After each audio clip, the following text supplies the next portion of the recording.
Hi guys, so this is a haul video on some different supplies that you need for making dreads. I'm going to be doing a set of wool dreads, and so I had to go to Sally's and a couple other places to pick up the items that I need. So I'm going to go ahead and haul that for you. The first thing from Sally's that I picked up is this tea tree oil, and this is just for itchy scalp. Sometimes when you install dreads or braids, you know, for the first couple of days you can get some itching and just from the scalp being pulled really tight, so this alleviates some of that, and this is good for dry itchy scalp. It also has vitamins in it and stuff that's good for your hair. So I picked that up. It was only a few dollars at Sally's. I also picked up some rubber bands in clear and in black, and these were $2.99 I believe for each pack. And then the last item from Sally's I picked up is just this comb here, and it has the metal piece here so you can get a good part, and then it's just a fine tooth comb. I believe that this was about $3.99 or $4.99. I don't remember. I'm sorry, I threw away the receipt, so I can't tell you the exact amount. So the next items that I picked up were some wool roving.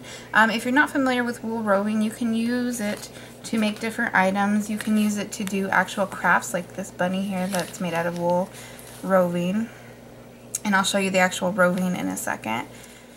So the place that I picked up my wool from is from Purple Moose Felting, and I'll have all the information in the description, but this is their card that they send, and then just some information there.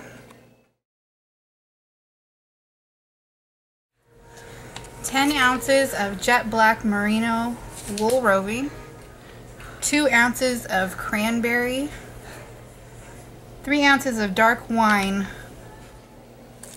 And then in the second order, I only picked up 2 colors. I picked up dark chocolate brown, which is this color here. And each one of these bundles is about 1 ounce. And then the second color that I picked up is chocolate brown. So I picked those up again for a set. I'm actually doing 2 sets. This set here's for my brother, and then the maroon and black set. So this set here. And this is the cranberry color that I showed. This is the wine, and then this is the black, just to kind of show you the difference in color between the browns. I know it's hard to see.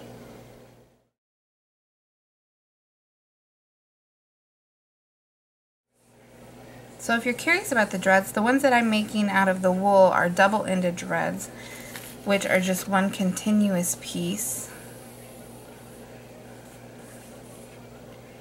And they fold over, and then you actually braid it into your hair. You can also make single-ended dreads like these ones here, and these are actually made out of collecalon, which is just basically plastic fake hair, and you steam seal these ones. With the wool dreads, you do water felting to actually seal them and create them. You can do double-ended or single-ended or a mix depending what the person likes and what the set needs. And then the installation is you literally just braid it into your own natural hair. So once the dreads are installed, you can wear them anywhere from a couple weeks all the way up to a few months depending on your hair growth. So if you guys are curious about the actual process of making dreads, you can look that up here on YouTube. There are lots of videos out there on how to actually do it, whether you want to use the plastic hair or you want to do the actual wool. If you guys have any questions, go ahead and leave those down below. I'll have the link for Purple Moose Felting in the description box, so you guys can click on that. They don't just have wool roving, they have other items as well. You can do actual needle felting, and they have little kits and things like that. So I'll have that all down below for you guys, and as always, thank you for watching.